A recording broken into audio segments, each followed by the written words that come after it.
Hey y'all, welcome. My name is Crystal, and this is a Fiberartsy Reads book chat video.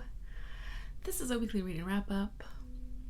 That's really a 2-week weekly wrap-up. I did not post a weekly wrap-up last week. I just last weekend we were a bit busy, and I got, I was doing other things, so didn't really have time to make a video, and honestly, I didn't have much to talk about, so so we're just going to cram it all into this week and talk about what I've been getting up to with my reading this first little part of November. So we're going to just dive right into it. I'm just going to dive into it. First of all, my reading has been wonky this month already. I don't know. I don't know why. I know why. I've been absolutely distracted by other things. Excuse me. Which is fine. Like, I don't have to read all the time. It's fine.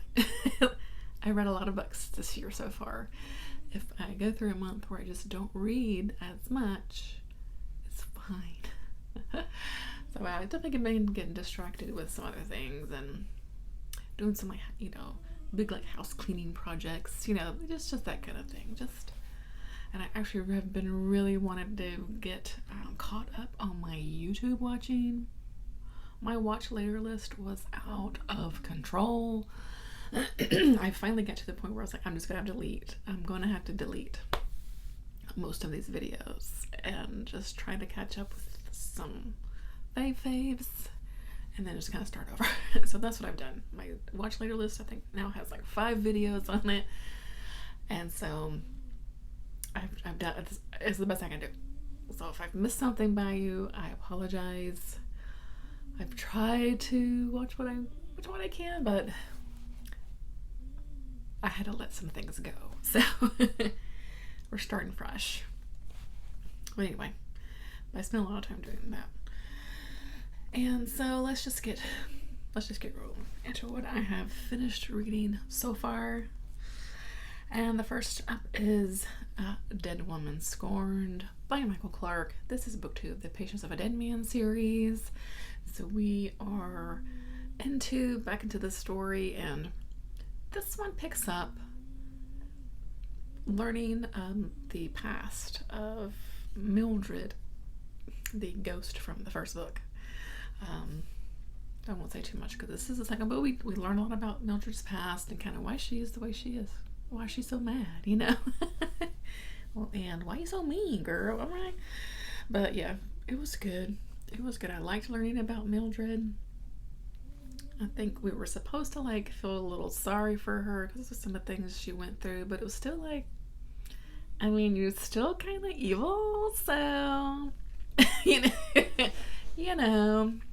it was good. I enjoyed it, so I'll finish out book 3 at some point, and then that trilogy will be done, so that was fun. I then dove into the audiobook for Bearskin by James A. McLaughlin. Really liked this one too. This is a story set in Appalachia. I can't remember now, Virginia, I want to say. But we have a man who is kind of trying to run from some things in his past, so he's took this job as basically a sort of watcher over, of this nature preserve that's in the Appalachian Mountains.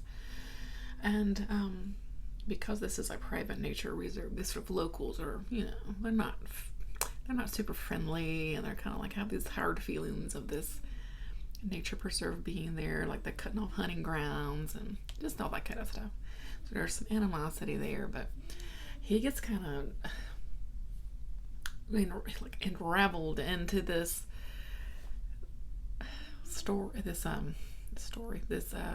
group of guys that he's maybe trying to find some illegal bear poachers, and then maybe his past comes back to haunt him. Maybe they find him in this little secluded place, and so this is I really enjoyed this one.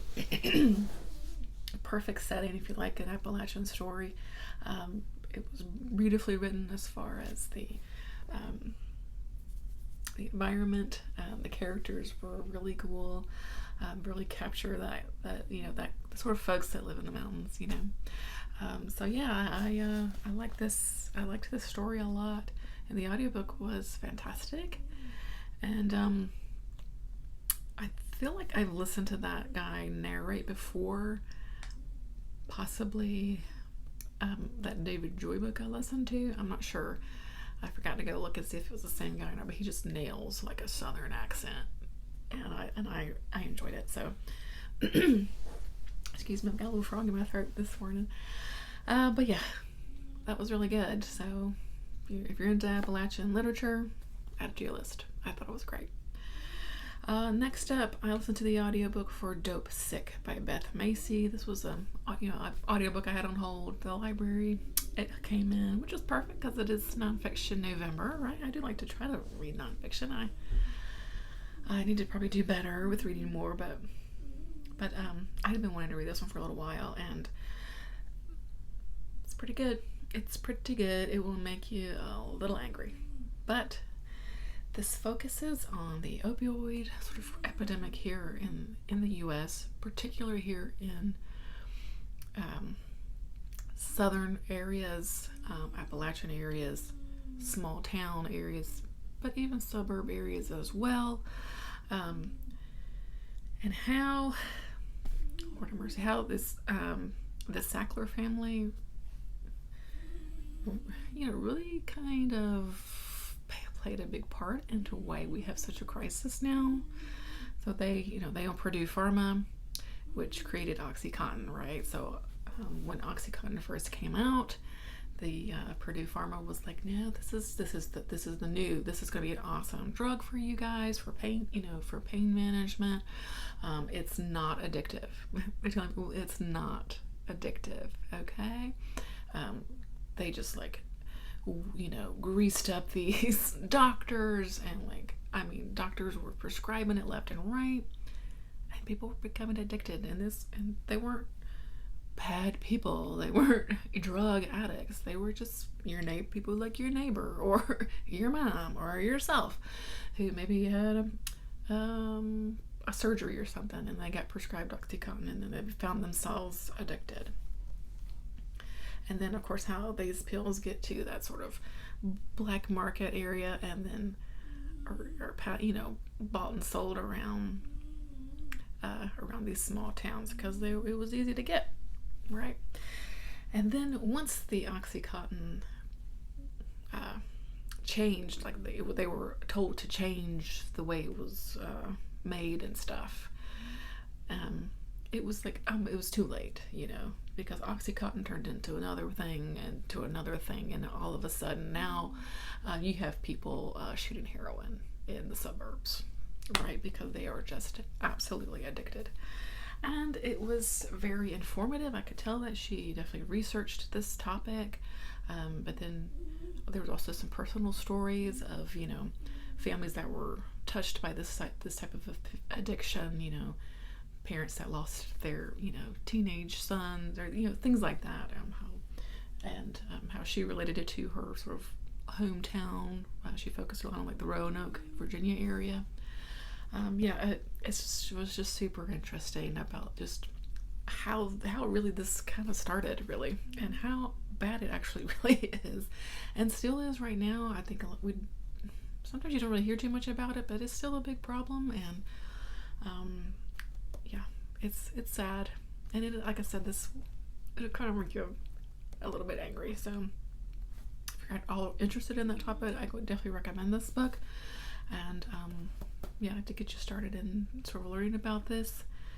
And I thought it was very interesting audiobook I did, and she narrated herself. It was done well. I didn't say I liked it, but it was informative, so, which I think nonfiction a lot of times is supposed to be informative, right? So I enjoyed it. I would recommend. I know there's another book about the Sackler family itself, which I would also be very interested in reading because they seem crazy. Anyway, next up, another audiobook. I've done a lot of audiobooks. The only book I actually read physically was Dead Woman's Scorned so far, so not doing so good. But it was Rogue Protocol by Martha Wells. This is number 3 in the Murderbot series, and these are just novellas, and they're fun stories. And we have Murderbot, who was a security robot, and he just likes to watch his shows, and he doesn't really like to even really talk to humans, but he just always seems to get wrapped up in their human drama and saving them, because something seems to always happen. They're light and fun, and he's short, easy reads, but this one, I don't know, it's kind of just getting same. It's like, okay, Murderbot goes on a little trip, and he gets wrapped up in these humans, something attacks them, he's having to save people, he just wants to watch shows, he's kind of a smart ass. I mean, they're light fun, and this is only 4-hour long audiobook, so it's not like it takes a lot of time, but yeah, I don't know. This one felt a little same, so I don't know. I may keep going with the series, I'm not sure. I don't know. Not sure yet. But anyway. Alright, then I finished up Draculas. Now this was a book club pick for Rachel over the Shades of Orange Patreon book club. And this book has 4 authors: Blake Crouch, Jeff Strand, J. Korvath, and F. Paul Wilson. This was just fun. This was just a lot of fun. It is the story of this guy who he buys this skull, and something happens, and then people are turned into vampires, and it just starts this whole epidemic, and it takes place in this hospital, and we see people getting infected and then trying to infect other people, kind of thing. Very zombie feeling, almost, because it was a real quick kind of transformation, and then it was also what's the word I'm looking for? Gory, lots of blood and guts and stuff kind of in here. So you're not gonna get super suave vampires in this one. You get pretty brutally attacking vampires. So it's kind of creature feature feeling to this story. A lot of times it was very funny. There's one of the characters that is turned into a Dracula in this book is a clown, and his scenes were particularly hilarious to me. So yeah, it just was kind of a fun romp. The audiobook was fun, and yeah, it's just a funny kind of slasher type story, I would say. And so if you're looking just for a fun little story, I would recommend it. It's interesting that all 4 of these authors, wrote this story, and it came out feeling pretty cohesive, and it actually took place over basically just a day. So I liked the story. It was very fast paced, and we got the story very quickly, and yeah, it was just fun. It was a fun one. So that's the thing, all the things I have finished so far this month. So a lot of audiobooks, not so much reading with my eyeballs. But that's the way it goes sometimes. But I do have some things in progress. I am still reading book 2, Arm of the Sphinx by Josiah Bancroft. I fell way behind on this read along, and that's fine too. I know book 4, most people are diving into book 4 now. It's fine. I am a little just tad over halfway. I don't know, I'm struggling with this story. I don't know why. I don't know if it's just because this is the mood I'm in. I'm just not really feeling like reading so much, or if it's the story itself. I'm not sure. I'm not connecting with something here, but I'm gonna finish it because I want to see what the Sphinx is all about. We're just continuing up this tower, and Sinlin is still trying to find his wife, essentially. I'm gonna keep going. It's been fun so far. There was a scene with some spiders. That's been fun. Yeah. I'm gonna keep going. I did, like I promised, I started the book 4 of the Malazan stories, House of Chains. I mean, I've just started. I'm not even finished chapter 1 yet, because his chapters are 1,000,000 pages long, and they take forever. So about halfway through chapter 1. Just slowly going through this one. Yeah. And I did start Midnight from Beyond the Stars. This is an anthology of basically sci-fi horror. Kelly over at Kelly Hooked on Books sent me this way. Thank you so much, Kelly. And so I started it. It is New World's November, which is basically reading to read short science fiction. Oh my gosh. So I don't know. I got this in the mail and I was like, I want to start this. And so I did. And I've read one story so far. But this is quite big, so I'm just going to slowly make my way through this. I'm not going to be in any kind of rush, read a story here and there, kind of thing. It's fine. It is fine. And that's it. My TBR I'm not making progress on that at all. But I'm just going with it. I did want to show, I've been meaning to show one of these for a while now since I bought it, but I keep forgetting because I will keep leaving it downstairs. But then she sent me another one, so I was like, okay, I've got to show these. So Kelly over at Kelly Hooked on Books, she has a business called the Overbooked Shop. Overbooked? Yes. Where she makes book sleeves. So this one she sent to me recently. This one I got from her a couple months ago, and I kept forgetting to show it. I love this like taro fabric. Isn't it lovely? And she puts a very thick batting in the middle, so your book just will slip right in, and if you can throw it in your purse, and then you're ready to go. So I wanted to show those because she does fantastic work. She does bookmarks, she does hair scrunchies, and she has a lot of fun fabric. So go check her out. I'll try to remember to link her below. She can be contacted through her Instagram.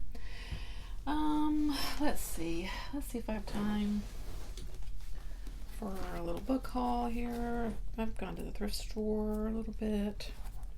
I picked up a Eudora Welty, The Ponder Heart. I have a couple of Eudora Welty books, and I've not read any of them. I found this at the thrift store.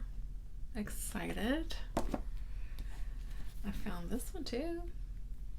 Nice space opera that I've been wanting to get into. I did get we did get the Nightworms for this month. A Cold Place by Christopher Triana, which I'm excited about. I read one of his books earlier that was, he does a lot of extreme horror, and that just, yeah. And then this one, Palmetto by Anya Auburn. I love that cover.